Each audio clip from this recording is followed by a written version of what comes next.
ஆண்டவரை இயேசு கிறிஸ்துவின் நாமத்தினாலே இந்த விடுதலை தேடல் நிகழ்ச்சிக்கு உங்களை வரவேற்கிறேன்.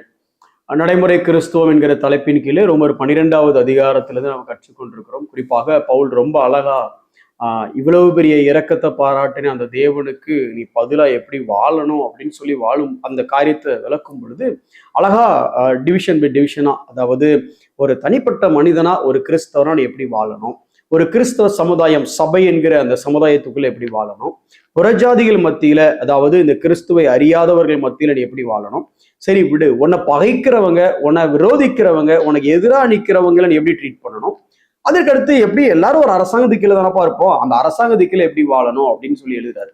அப்படி எழுதும் போது அதற்கடுத்து தொடர்ந்து ஜெனரலா சில பிரின்சிபிள் சொல்லிட்டு வர்றாரு. அதை சொல்லும் பொழுது அன்பை பற்றி பேச ஆரம்பிக்கிறார். அதாவது ரோமர் 13வது அதிகாரம் 8வது வசனத்துல இருந்து அதை பேசுறாரு. அன்புங்கிறது நமக்கு தெரியும், royal law, the law of love is the royal law. அந்த ராயல் லாவை பத்தி விளக்கும் பொழுது டக்குன்னு கவனத்தை இன்னொரு பக்கம் திருப்புறாரு. எந்த பக்கம் அப்படின்னா, அன்பு காட்டுங்கப்பா அப்படின்னு சொல்லியிருக்கலாம், அன்புக்கு கடனாளிகளா இருங்கப்பான்னு சொல்லியிருக்கலாம். ஆனால் இன்னொரு காரியம், அன்பை தவிர வேற எந்த கடனும் வாங்கிறாதுன்னு வேற சொல்றாரு. அப்போ இந்த வேற எந்த கடனும் வாங்கிறாத அப்படிங்கிறது ஏதோ ஒரு வகையில நமக்கு சொல்லப்படுகிற செய்தி. வேதம் கடன் வாங்குவதை தடை செய்ததாகவோ இல்ல கடன் வாங்குவது பாவம் என்று நேரடியாக அப்படி இல்லை. ஏன்னா நம்ம யாத்திராகமத்திலிருந்து நெகேமியால இருந்து பல வசனங்கள் நம்ம பார்த்தோம். இன்னும் சொல்லும் போது இயேசுவானவரே அந்த காசுக்காரர் அந்த ஓமையில சொல்லும் போது வட்டி இந்த மாதிரி காரியங்கள் குறித்து பேசியிருக்கிறாரு. ஆனா இதே நேரத்துல அதிகமான வட்டி வாங்கக்கூடாது அப்படின்னும் கொள்ளையிடக்கூடாதுன்னு பல காரியங்கள் இருக்கிறது, இது நம்ம நியமம் பார்த்தோம். ஆனா ஒருவேளை இந்த கடன் வாங்கக்கூடாதுன்னு வேதம் நேரடியாக சொல்லட்டாலும் இங்க பவுல் சொல்லும் பொழுது அன்பை தவிர வேற எதுல கடன் பற்றாத அப்படிங்கிறார். சரி, இப்ப ஏன் நம்ம கடன் படுகிறோம் அப்படிங்கறத குறித்து கடந்த எபிசோட்ல பார்த்தோம். பொதுவா நமக்கு இந்த கண்டென்மெண்ட், அதாவது போதும் என்கிற மனம் நமக்கு பெருசா இல்லை.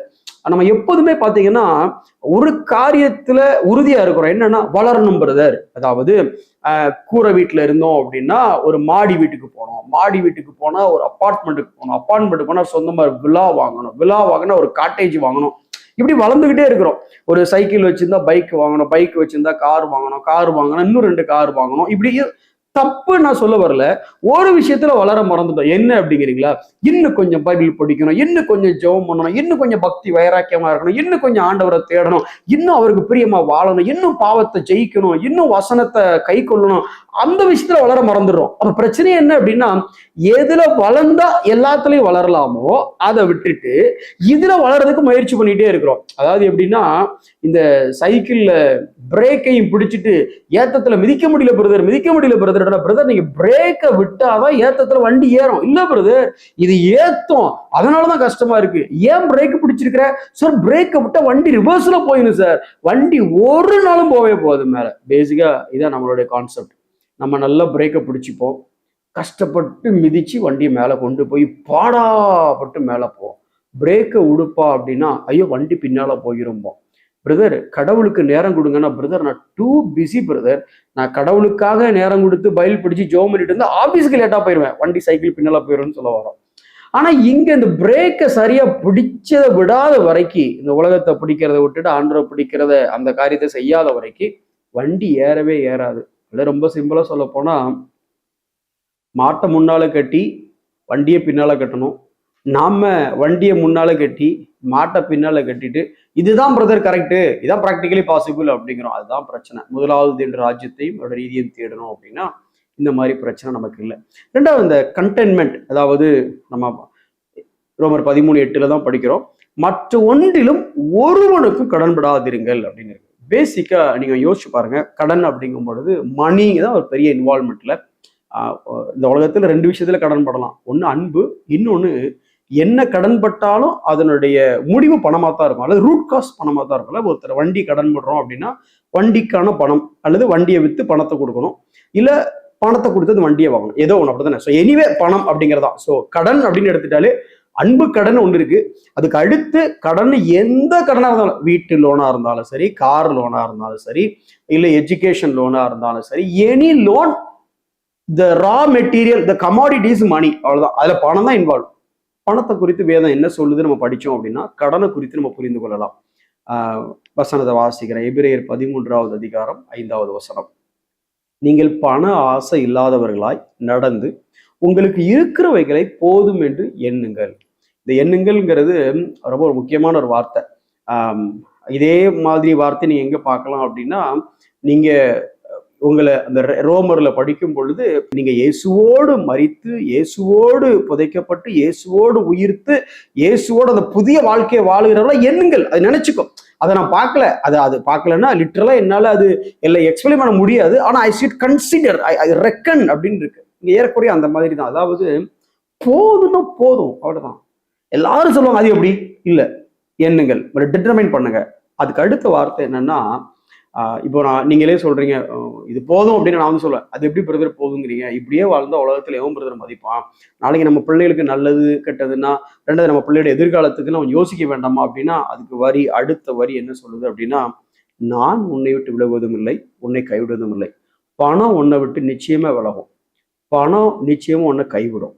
பணம் உன்னை விலகாம காப்பாற்றக்கூடிய வல்லமை பணத்துக்கு கிடையாது. ஆனா இந்த ஐஸ்வர்யத்தை சம்பாதிக்கிறதுக்கு பலனை தருகிற கர்த்தராகிய நான் உன்னை விட்டு விலகுவதும் இல்லை, உன்னை கைவிடுவதும் இல்லை. இன்னைக்கு நம்மளை விட்டு பேங்க் விலகாம இருக்கு, நம்மளை விட்டு பேங்க் கைவிடாம இருக்கு. ஆனா இந்த பேங்கே ஒரு நாள் மூடி போக வாய்ப்பு இருக்கு. ஆனா நாம எதை விட்டுட்டோம்னா இந்த கர்த்தரை விட்டுட்டோம். இன்னும் தாண்டி பாருங்களேன், இப்போ ஒரு பிரச்சனை வந்தா ஹெல்ப் பண்றதுக்கு நமக்கு 4 பேர் இருப்பாங்கல்ல பிரதர். ஒரு 4 பேரை பழக்கப்படுத்தி வச்சுக்கணும். அப்பதானே நாளைக்கு எதுவும் பிரச்சனை ஹெல்ப் பண்ணுவான். இல்லைன்னா பேங்க்ல நம்ம அண்ணன் இருக்கிறாரு, அண்ணன் கேட்டு அப்படிங்கிறோம். ஆனா அதே வசனத்துல அடுத்து பார்த்தா ஆண்டவர் சொல்றாரு, தைரியமாயிரு, ஏன்னா நான் உனக்கு சகாயர். எதனால தைரியமா இருக்கணும்? நான் உன் கூட இருக்கனால. அப்ப நல்லா கவனிச்சு பாத்தீங்களா பிரதர்? நீங்க யோசிச்சு பாருங்க. பணத்தை பத்தி பேசும் பொழுது ஆண்டவர் நான் உன்னிட்டு விலகுவதில்லைங்கிறத பேசுறாரு. பணத்தை பத்தி பேசும்போது சொல்ற தைரியமா இருங்கிறாரு.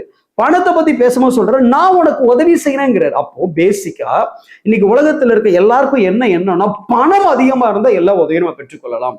குறிப்பா இந்த உயர் மட்டத்துல இருக்கிறவங்க எல்லாம் பாத்தீங்க அப்படின்னு நம்ம என்ன நினைப்போம், அவனுக்கு என்னப்பா, அவனுக்கு ஆயிரக்கணக்கா கோடி கணக்கா பணம் இருக்கு, அவன் என்ன வேணாலும் செய்யலாம்.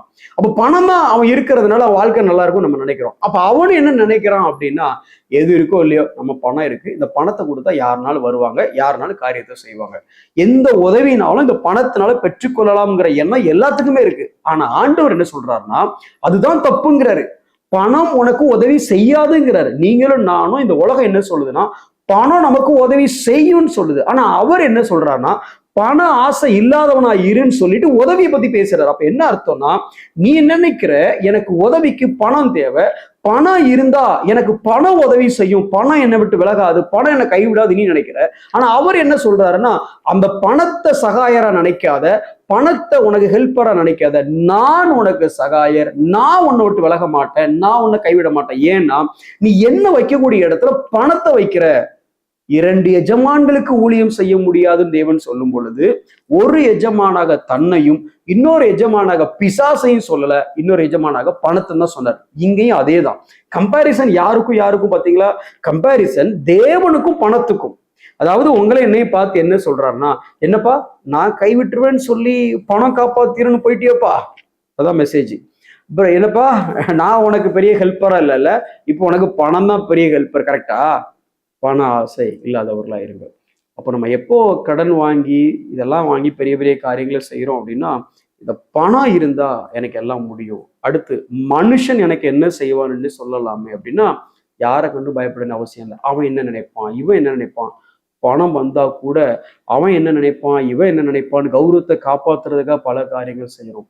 ஆனா பணத்தை துச்சமா வச்சுட்டு, பணம் முக்கியமா இல்லையான்னு சொல்லல, பண ஆசை தேவையில்லைன்னு சொல்ல வரேன்.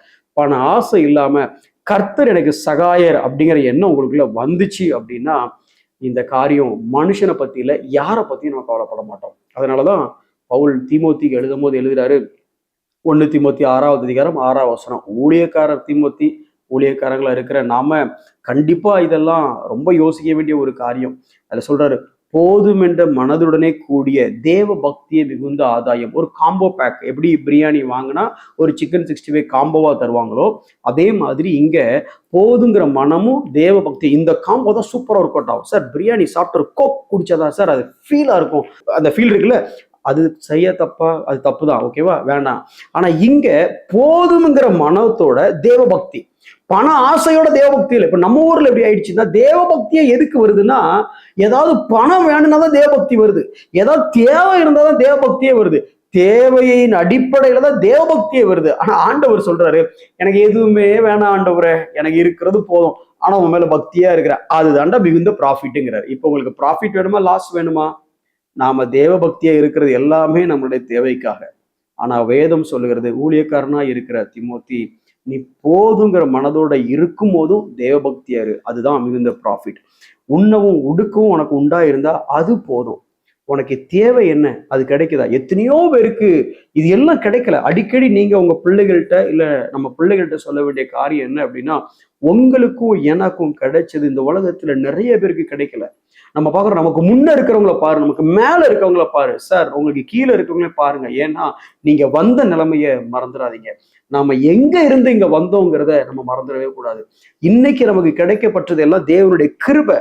ஐஸ்வர்யம் தப்பு இல்ல. 9வது வசனம் சொல்லுது அதே பகுதியில், ஐஸ்வர்யவான்களாக விரும்புகிறவர்கள் என்ன செய்வாங்க அப்படின்னா, சோதனையில, கண்ணியில, கேட்டுல, அழிவுல அமிழ்த்துகிற சேதமுள்ள இச்சை. அதாவது அமிழ்த்துகிறன்னா, இந்த தண்ணிக்குள்ள சில பேர் முங்க போகும்போது நீங்க அவனை காப்பாத்த போனீங்கன்னு வச்சுக்கீங்களேன், நீங்க நினைப்பீங்க நாம அவனை போய் காப்பாத்த போறேன். ஆனா அவனை போய் பிடிச்ச உடனே அவன் அப்ப அரக்கன் பலத்தோட இருப்பான். என்ன உயிர் தப்பிக்கணும்ல, அவன் உங்களை அமுக்குவான் பாருங்க. நீங்க விட்டா செத்து போயிருவீங்க, அந்த அளவுக்கு அமுக்குவான். இதே மாதிரிதான் பணமும்.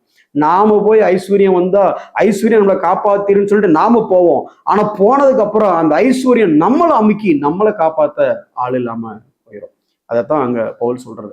நீயோ தேவ மனுஷன், நீ தேவ மனுஷனா இருக்கிறதுனால எல்லா தீமைக்கும் வேறா இருக்கிற அந்த பண ஆசையை விட்டுட்டு ஓடு அப்படிங்கிறாரு. பண ஆசை வேண்டான்னு சொல்லல, பண ஆசையை விட்டு ஓடு, நல்ல போராட்டத்தை போராடு. தொடர்ந்து படிச்சீங்கன்னா இதை கட்டளையாக சொல்லுகிறேன் அப்படின்னு சொல்றாரு. ஊழியக்காரங்களா இருந்தாலும் சரி, விசுவாசிகளா இருந்தாலும் சரி, போதும் என்கிற மனதோடு கூடிய தேவ பக்தி தான் ஹையஸ்ட் ப்ராஃபிட். ஷேர்ல ப்ராஃபிட் வருதோ இல்லையோ, உங்க ப்ராஜெக்ட்ல ப்ராஃபிட் வருதோ இல்லையோ, உங்க வாழ்க்கையில ப்ராஃபிட் வேணும் அப்படின்னா, ப்ராஃபிட்டபிள் லைஃப், லாபகரமான ஒரு வாழ்க்கை வாழ்வது எப்படி அப்படின்னா, அதுக்கு இதான் வசனம். 1 தீமோத்தி 6:6. போதும் என்ற மனம் தேவ பக்தி. செபிப்போம். நன்றி ஆண்டவரே.